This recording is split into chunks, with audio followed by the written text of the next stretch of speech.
but a lot of walkthrough as well. So mentally, the focus was there, and physically, when we did compete, I thought it was pretty high level. What are your thoughts on Trey Ford so far? What you've seen? Yeah, really athletic, impressive quarterback, and making good decisions. He's dangerous, obviously, with the ball in his hands. He's throwing it well, accurate. He's making a lot of plays back there, and obviously he's won games as well. So I think he's done a tremendous job. Getting his first real shot at it. Do you have any fears playing a team that's 4-12 and it's pretty well out of it, or?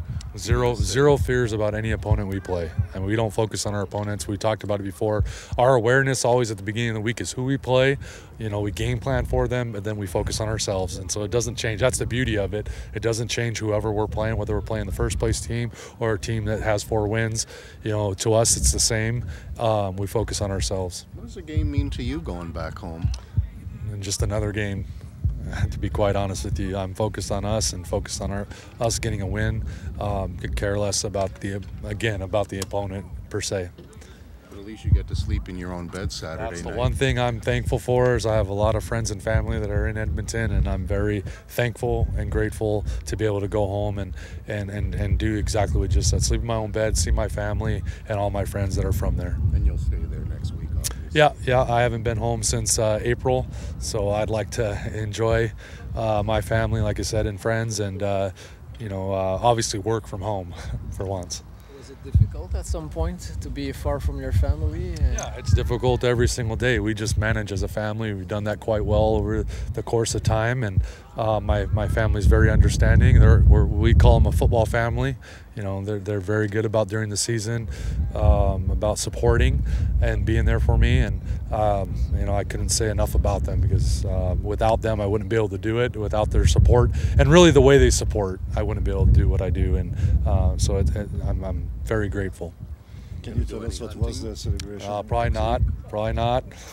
I'll just be focused on rest and obviously working. Like I said, I'm still going to work. It's just going to be nice to do it from home with not a time to get up in the morning.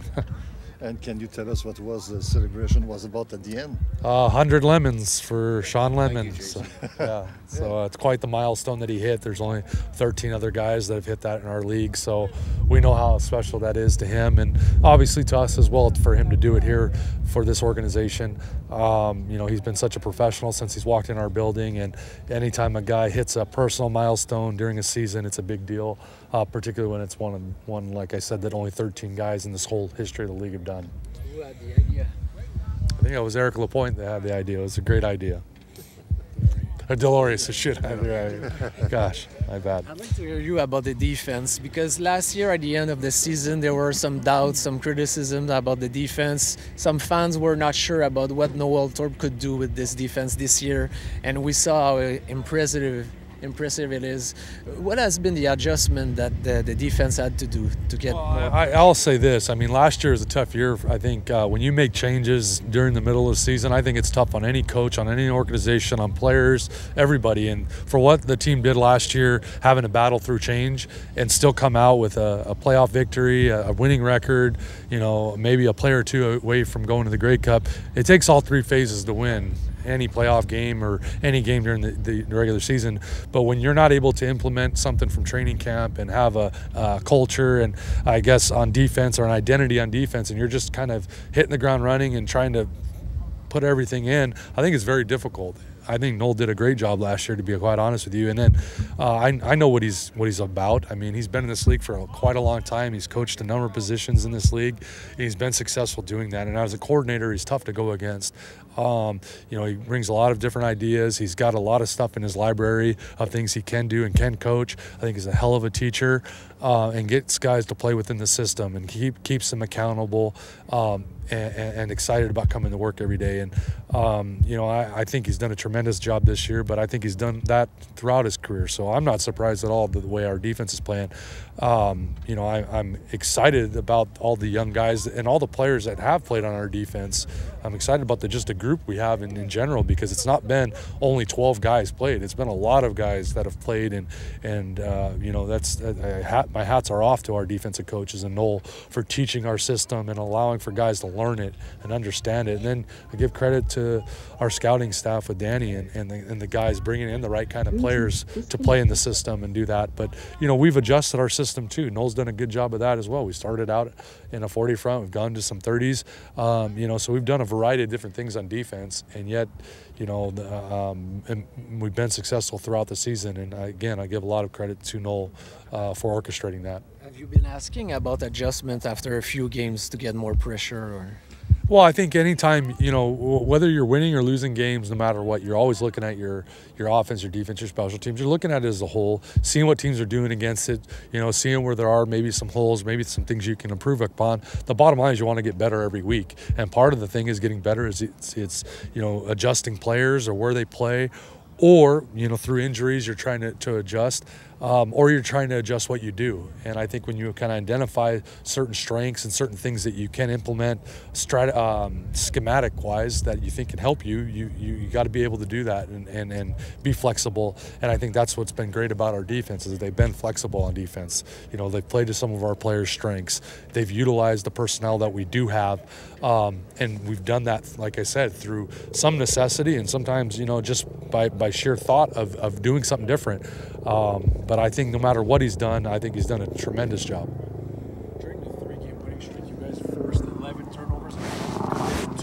How impressed are you by that, and how key is that been over this? Well, it's been the key to our season, in my opinion. I mean, I think we're 7-0 when we turn the ball over less than the opponents. We talked at the beginning of the year that turnover margin is one of the biggest predictors of victories in this league. And I know in our 9 wins we have a turnover margin that's very, very high. And our losses, it's the exact opposite. So no matter who the opponent is, when we take care of the ball, we give ourselves the best chance to win. So I think that's what I am most impressed about, is the way we can do that. You just got to be consistent in that. And we've kind of hit our stride with that again, and hopefully that continues.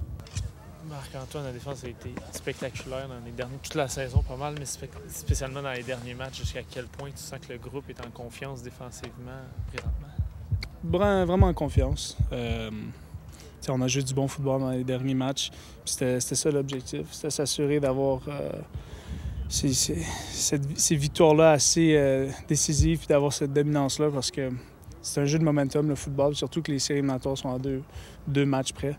Et en plus, on est en compétition en ce moment pour la 2e position. Donc, après avoir eu les défaites contre Winnipeg, Toronto puis BC, c'est important d'aller chercher l'identité défensive, de montrer qu'est-ce qu'on est capable de faire, puis d'avoir cette lancée-là dans les séries éliminatoires. Qu'est-ce que ça peut vouloir dire d'avoir cette assurance de jouer le match à la maison 2 semaines à l'avance, 3 semaines à l'avance, qui pourrait arriver dès vendredi soir si Hamilton perd? Oui, bien écoute, ça va aider énormément. À la fin de la journée, peu importe comment le match va aller, dépendamment de vendredi, on va quand même jouer à 100% le match.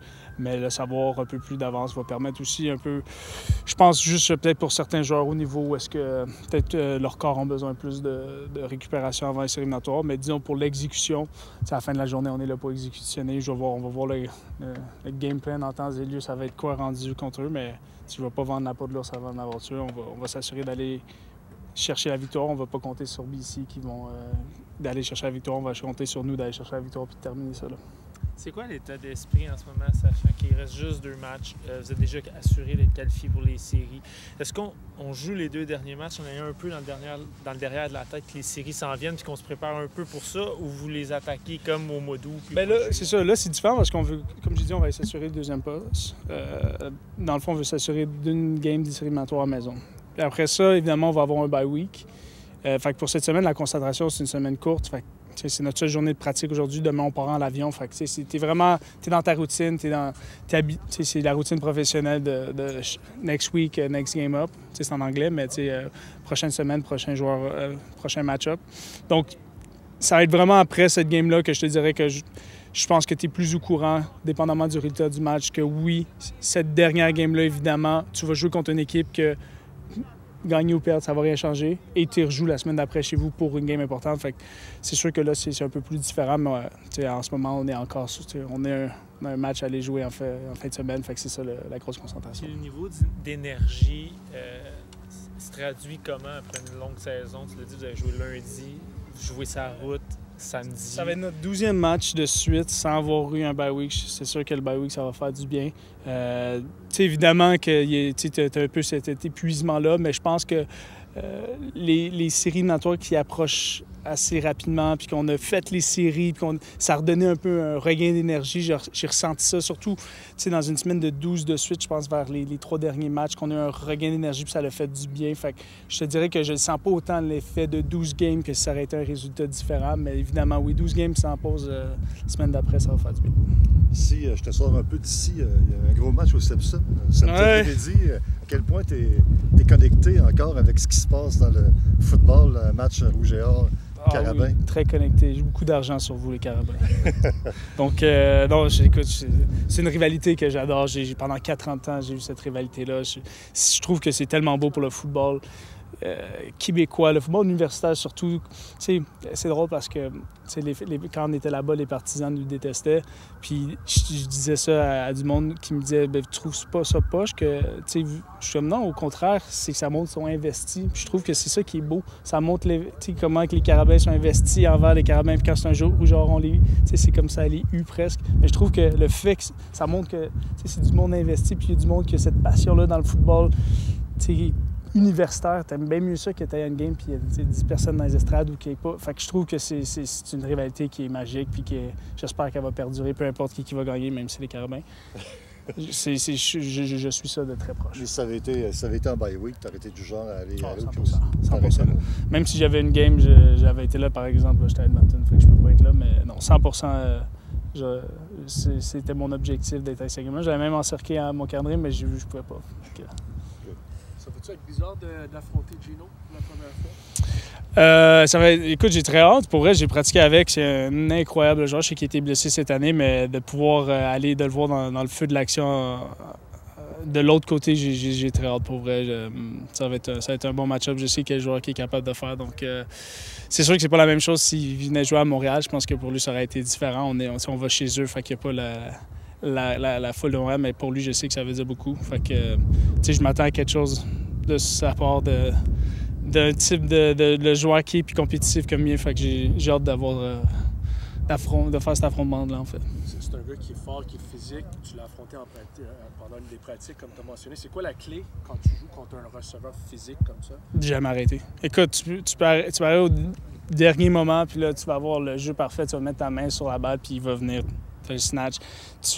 Vous allez jongler la balle. Des fois, tu vas juste frapper le bras, puis lui, il va te loin. Tu sais, lui, c'est juste attends que le sifflet... Et t'entends le sifflet, tu t'arrêtes jamais parce qu'il peut te sortir des jeux incroyables. Et on sait qu'on a eu un carrière qui en ce moment, il est en montée. Fait qu'il va essayer d'avoir cette connexion-là ensemble. Fait que, ça va être prêt à jouer du bon football. Ce que tu vis dans cette première saison-là, là, tu te retrouves au bord d'une qualification éliminatoire, en fait, pour le match à la maison. Là. Raconte-moi un peu comment tu vis ça avec tes coéquipiers. Honnêtement, j'apprends beaucoup. Tous mes vétérans qui sont là, autant James Stock, Alexandre Gagné qui était là au début comme fullback. J'apprends les unités spéciales à chaque fois aussi, à chaque match. C'est des occasions d'améliorer. Fait que je cherche juste comme tous les petits points techniques à améliorer à tous les jours. Puis là, tantôt, il y a la célébration. Raconte-moi ce qui t'est arrivé. Vous étiez tous ensemble. Raconte-moi la célébration. C'était pour célébrer le centième sac du corps à Sean Lemon. Fait que c'était comme juste pour souligner ça. Vous étiez préparés ensemble? En fait, c'était quoi? T'as appris ça de même? Ouais, je savais pas. Je l'ai su. Là, j'ai vu le gars arriver avec un seau plein de citron. Fait que j'ai dit, c'est vraiment pour ça. OK. Puis peut-être, j'ai posé la question à Marc-Antoine, mais samedi après-midi, il y a un gros match au Sepsum. Es-tu encore connecté avec le football québécois? Es-tu en train? As-tu des tuyaux? Es-tu vraiment porté à encore regarder ce qui se passe? C'est sûr que c'est tout le temps un gros match. Puis là, j'ai encore des amis qui jouent présentement à l'Université Laval. Fait que c'est sûr que je vais essayer de regarder ce match, le peu que je peux regarder.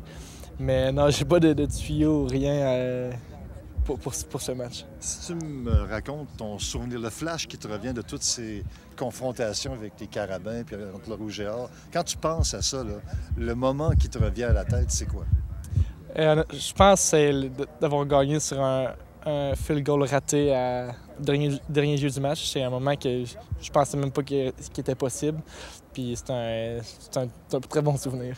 Ouais, OK, merci beaucoup. Puis son moment favori aussi, c'est en 2019, quand les Carabins ont fait un beau toucher. Oui, c'est vrai, on a gagné. Ça, c'était son moment favori aussi.